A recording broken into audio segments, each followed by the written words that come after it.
I'm Zach David Nelson, also known in the online space as DuckNanoDev. That charming little intro you saw there was the game I've been working on for Upskill, known as Braid. For my Upskill, I was looking to improve my abilities and explore the late stage development of games, as I'm inexperienced due to my constant prototype creation, rather than long demo-based games. My goals for this product focused around the completion of a game, focusing on the experience and problems that surround going from a prototype to a demo. In theory, this will allow me to understand the mid and late development processes, such as balancing, content creation in the forms of levels, mechanics, characters, dialogue, etc., gameplay feel refinement, and most importantly, testing my limits by utilizing the Moscow system.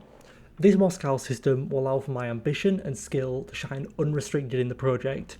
Meanwhile, I'll still have a minimal viable product that will allow me to release this.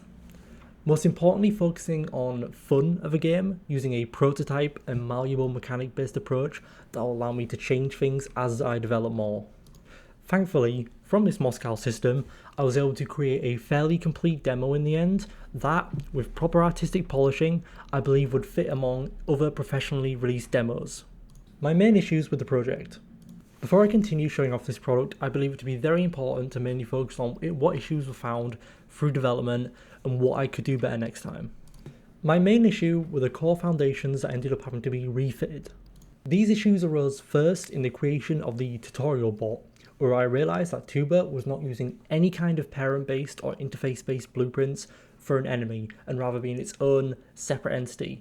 This severely hindered me, and I had to recreate a lot of the events and replace them with interfaces. For the future, to avoid this issue, I looked into how professional games were created and the structure behind their systems. This began with the basic knowledge of parent and child blueprint that I found through research on YouTube.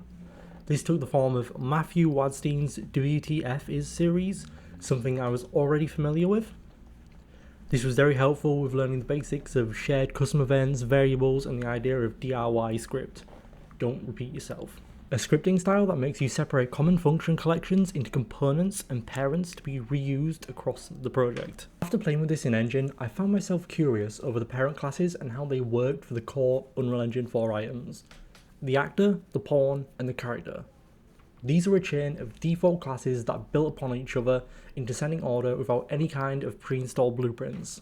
Due to this, and my ACA deliberating C++ as a bonus challenge for myself, I began researching the components of each of these and how they were structured off one another. This led me towards Alex Forsyth's video, also on YouTube, Blueprints vs C++, how they work together and why you should use both. This extended video single-handedly gave me knowledge for low-level to high-level based development, using one-way references to hyper-optimized games and allow for very easy content creation by building upon components. Of course, for this upskill, learning a new programming language and remaking everything in time would be too time consuming, so I decided on cutting it. This did not, however, stop me from learning C++ on the side and do some exercises for how systems would be under this structure. Additionally, this understanding of structure has definitely pushed me much further towards planning games out rather than sprinting into a prototype. Yet, I cannot deny the strength of hastily producing a prototype and the ease of finding issues with core gameplay it provides. So, as you say, get the best of both worlds, I decided on continuing with my prototype first response to game creation, with the change of not using the prototype as the base of my game, instead building a new project with the prototype as simply a reference. These were my main issues and the best learning point I got from this entire module. If this understanding of structure was the only thing I learned, I would be more than satisfied.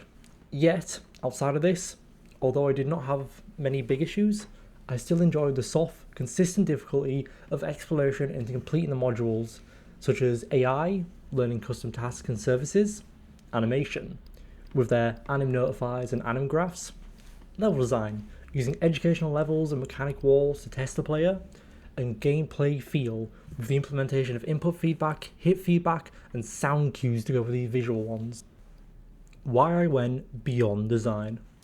For the development of this game, I decided to look into everything. Although you shouldn't mark me on the quality of the art and the animation, I'd like to ask for acknowledgement of their creation due to the importance and role in my learning. I did not create the sprites because I'm an artist, nor the animations because I'm an animator. Instead, I work these multidisciplinaries as a designer, with how understanding them would help me in teams and the workplace/employment. Mainly understanding the output of other mediums as a technical designer gives me so much more powerful teamwork skills that help me build desperately needed bridges in team environments, such as importing a model from a 3D engine into a game engine or a sprite into a material. When separating this skill from other disciplines, it is useless. But in the real world, when working in a team, or more importantly, when looking for a job, I know this talent is one of the best things as a designer you can have in your arsenal. Gameplay polish mechanics. Alongside the default core mechanics, I also developed a collection of cosmetic mechanics that really enhance the gameplay experience. These include things such as facial expressions, giving subconscious notifications when attacks are about to play, visual center screen feedback for when the enemies are taking damage, and narrative focused personality building. These design ideas were taken directly from the Punch-Out series and the raw personality and expression emitted by their fighters. Tutorial. One of the most important and core parts of gaming, the tutorial significantly lowers the barrier of entry for players, without needing you to grudge through boring manuals or how to play screens. This is done in a fun way by throwing the player directly into a fight just without the fear of taking damage, using natural human curiosity in a sandbox alongside a fun diegetic narrative tutorial. Players of all skill levels should be able to get the ropes. Next, taking inspiration from the original Super Mario, level 1-1, as well as various sections in the Half-Life series, I also developed a secret tutorial with a mechanic wall that the player has to overcome to progress. This takes the form in the main content fight, Tuba. Tuba has two phases to their fight. Phase 1, where they're a generic enemy, with 2 very telegraphed attacks. During this time, the player should notice how her tendrils show her vulnerability plainly, up being protected, and down being vulnerable. Usually this is done by dodging an attack and then hitting Tuba before her guard can return. Alternatively, if the player notices how her blockers can be dropped before the attack, they may strike her before she hits, causing the player to naturally find out about interrupt attacks and the massive stun rewards that come with them. Additionally, the player may also be subject to a speaking mechanic where Tuba will take a step back and talk directly to the player. This, at first, just seems like useless taunting and personality building, but when moved into phase 2, Tuba will directly stick a mechanic in these lines. Using all the player has learned in phase 1, Tuba is easily defeated in stage 2 by, first, identifying the side of her that's permanently vulnerable from the blockers being down. Second, reading the text or experiencing the hit themselves that they cannot dodge this. And third, swinging at her before she hits you. By hitting Tuba in the generous time between their step forward and their swing, the player will stun her for an extended period of time, allowing them to finish the fight.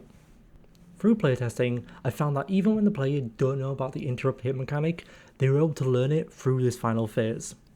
The only arguable downside to this is that the players who are ignorant to the interrupt mechanic will be permanently stuck on Tuba until they learn it. I, however, see this as a great upside, as the first phase gives plenty of cushion room to test out different things due to the attack's low damage, and further exploration of the game will be able to balance around the players definitely knowing this mechanic, lowering the variation in skill and letting us create a difficult challenge that is still accessible to less skilled players. Overview. I wasn't able to implement all the mechanics I set out to build, nor did I initially expect to. Going off what I learned previously, I was able to confirm my 60 to 70% rule being the amount of work I can get done relative to the work I think I can do. All hail the Moscow. In addition, I learned the strength of prototyping approach, but also the weakness of it. I'm looking forward to putting into practice the combined prototype and planning approach to make a great game in my final year project.